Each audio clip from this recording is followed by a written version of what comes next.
espaço, né, de falarmos de um tema tão importante, tão, como você estava comentando aqui, né, tão vivo, tão presente na vida das pessoas e das organizações. Como é um tema novo, né, ainda tem muitas dúvidas, ainda tem muito a se falar sobre, né? Então eu agradeço o espaço, a oportunidade e parabenizar também vocês pelo tema. Eu estava aqui já acompanhando e já entendendo mais sobre o Conselho Tutelar, sobre as informações.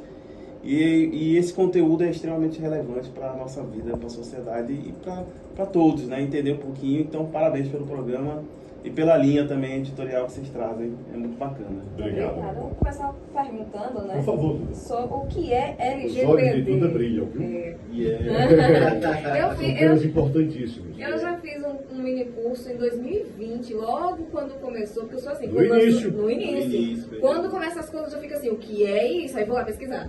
Aí surgiu alguma coisa assim, já vou fazer também. E aí, mas assim, foi bem superficial e tal. E as pessoas, como eu estava falando mais cedo, eu disse, vou trazer logo o que é LGPD aqui, para as pessoas já saberem, ficarem cientes, senão vão levar para coisa homoafetiva. É verdade, é verdade, é sério. E aí... Essa é a preocupação que o Cláudio teve quando ele foi Isso. fazer a apresentação dele. Ele só, não confunda. Não confunda, é importante, porque tem gente que pega qualquer coisinha e já faz uma polêmica, nem ouviu, não sabe nem o que é, Mas já vai criticando. Então, LGPD, para quem não sabe, é a Lei Geral de Proteção de Dados. E Cláudio agora vai trazer mais informações, né, Cláudio? Boa, Duda. Realmente, quando começamos a falar, né, todo mundo já fazia essa confusão das siglas, né? Porque são várias siglas que envolve esse universo, né? E aí a gente tem o trabalho de trazer essa informação. Mas vamos lá, né? O que é a Lei Geral de Proteção de Dados, né? Ela é uma lei recente, como você bem disse. Parabéns, Duda, já estava lá em 2020 já estudando. É uma lei recente, né? Que trata sobre os dados pessoais, certo? De pessoas físicas. Então, é para deixar bem esse ponto bem claro aqui, não estamos falando de dados de pessoas jurídicas, estamos falando de pessoas físicas. Então essa lei, ela vem realmente para blindar, para trazer luz, né, sobre a importância da proteção e da privacidade de dados que todo cidadão brasileiro precisa ter. E aí, Marcos e Duda, como professor, né, eu sempre gosto de trazer uma linha histórica, até para quem está nos ouvindo, para quem está nos assistindo no canal do YouTube, não foi do nada que surgiu essa lei, né? Não, pelo contrário. O Brasil, assim como outros países no mundo, começaram a observar, né, e se preocupar cada vez mais com relação aos dados pessoais, de modo geral, né, como eles estavam sendo tratados nas organizações e no ambiente da sociedade.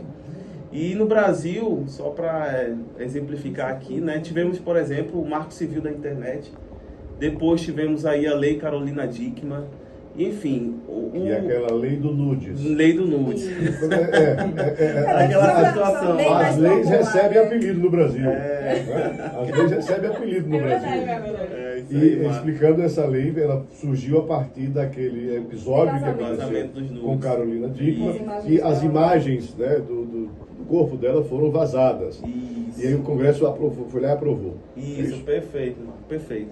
E aí essa questão ela só foi crescendo, né? E aí, no sentido de que o mundo, na verdade, já estava pensando nessa situação. Até o Brasil, na verdade, não é o primeiro a ter uma legislação, né? A União Europeia, tem uma legislação chamada GDPR, havia outras siglas, né? Mas basicamente é uma legislação que protege os dados da União Europeia. Nos Estados Unidos também, como é uma federação, é um pouco diferente, mas cada estado também já está desenvolvendo a sua legislação. Canadá, Coreia do Sul, enfim, o mundo se movimentando para esse tema. E o Brasil, em 2018, né, desenvolveu essa legislação que entrou em vigor em 2020, certo? Foi esses 2 anos aí para as organizações se adaptarem, né, entenderem desse universo, como você até citou anteriormente, né? Não tem essa questão de você não saber da lei. A lei está aqui e você não tem como se defender dessa forma. Eu não sabia. Eu não sabia. Ninguém é dado o direito de não conhecer a lei. Perfeito, Marcos. Muito bem ressaltado.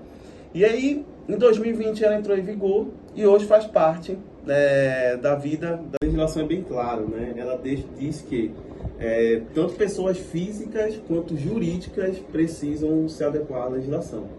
Independentemente do porte, e aqui a gente podemos citar o profissional autônomo, né, lembrar bem dele, né, o médico, o advogado, o jornalista, né, todo profissional que exerce uma atividade que faz tratamento de dados pessoais no Brasil precisa se adequar à Lei Geral de Proteção de Dados. Quando você se refere a tratamento de dados, se eu tiver relacionamento com a lista de meus clientes, são pessoas físicas. Isso. Esses dados, o telefone, a data de nascimento, o CPF, todos aqueles que são dados relativos àquela pessoa, eu preciso assumir a responsabilidade de guardá-los. Perfeito. E vamos deixando também outro ponto que a lei traz, que é bem importante para quem está nos ouvindo e assistindo, né? Existe uma diferença na lei sobre dados pessoais e dados pessoais sensíveis, né? São duas diferentes. Eu já ia perguntar. Dados pessoais sensíveis. Isso. Você citou alguns aí, listou, né? Que são os dados pessoais, que levam à identificação de uma pessoa. Por exemplo, nome, RG, CPF, e-mail, telefone, placa de carro, né? Enfim, tudo que possa levar a uma identificação de uma pessoa, estamos falando de dados pessoais. E dados pessoais sensíveis são dados pessoais sensíveis. Vamos lá. São dados, né, que possam constranger uma pessoa. Por exemplo, orientação sexual, orientação partidária, dados relacionados à saúde.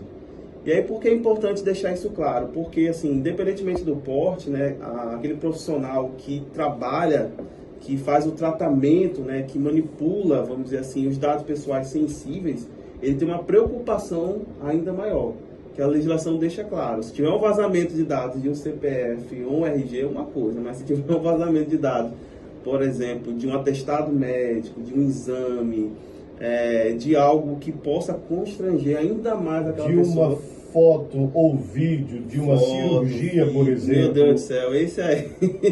Sem a autorização, é evidente que o profissional pode pedir autorização. Isso acontece muito, eu vejo alguns perfis de cirurgias plásticas. Isso, perfeito. Pediu um termo de consentimento. Tem que ter assinado. Tem que ter assinado, deixando claro essa relação. E aí, Marcos e Duda, a legislação ela não vem para acabar com o negócio. Isso é importantíssimo deixar claro aqui. Na verdade, é fazer uma boa gestão, profissionalizar aquele tratamento, profissionalizar a gestão, ao passo que esse profissional ou essa empresa tenha realmente um devido cuidado com essas questões. Você dá mais segurança aos clientes. Agora você está trazendo para a esfera privada. E quando leva a LGPD para a esfera pública? Boa pergunta, Duda. Logo que saiu o LGPD, uma das principais questões, né, que todo mundo ficou, meu Deus, e para onde vai, para onde vem, o que é isso, quem é que vai se adequar? E aí, uma das questões, esse ponto que você levantou, que a ANPD, que é a Autoridade Nacional de Proteção de Dados, como se fosse uma agência reguladora da LGPD, ela vem para sanar algumas dúvidas que a legislação não consegue eximir naquele texto.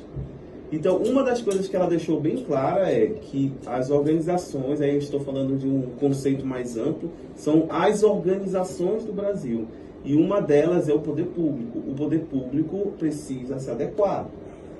Até recentemente, a ANPD lançou uma lista das empresas, das organizações que ela está fiscalizando, que ela já tem processo dentro do seu órgão de fiscalizador, e uma das principais são os órgãos públicos, porque eles não estão cumprindo o que a legislação pede, não estão se adequando da forma adequada.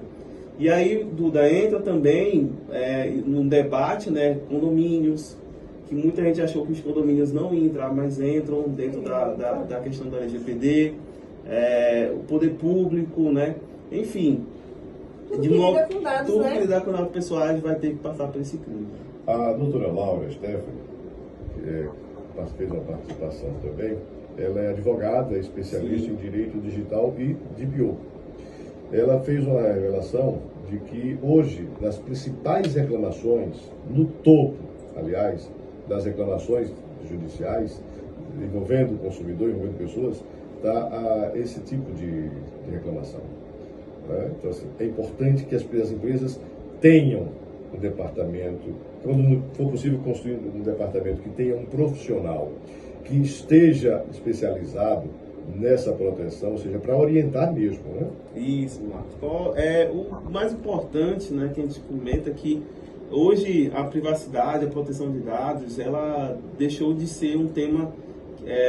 Tinha muito antigamente, Marcos, aquela ideia de que não ia pegar, que isso não ia acontecer, que ia ser mais uma lei que o Brasil ia finalizar, né? Não ia para frente. Mas não, hoje é uma realidade, as fiscalizações estão cada vez mais aumentando, como você citou aí o caso, a doutora Laura comentou. O Reclame Aqui, que é um site também de denúncias, também bombando com relação a denúncias sobre empresas. O site da NPD, que é um site de denúncias também, onde qualquer cidadão pode, se ele se sentir que foi invadido ou não teve seus dados ali respeitados, ele pode fazer uma denúncia no site da NPD. E cada vez mais, Marcos, só está ampliando, porque infelizmente as empresas, as organizações, no modo geral, não estão preocupadas e não começaram a buscar realmente uma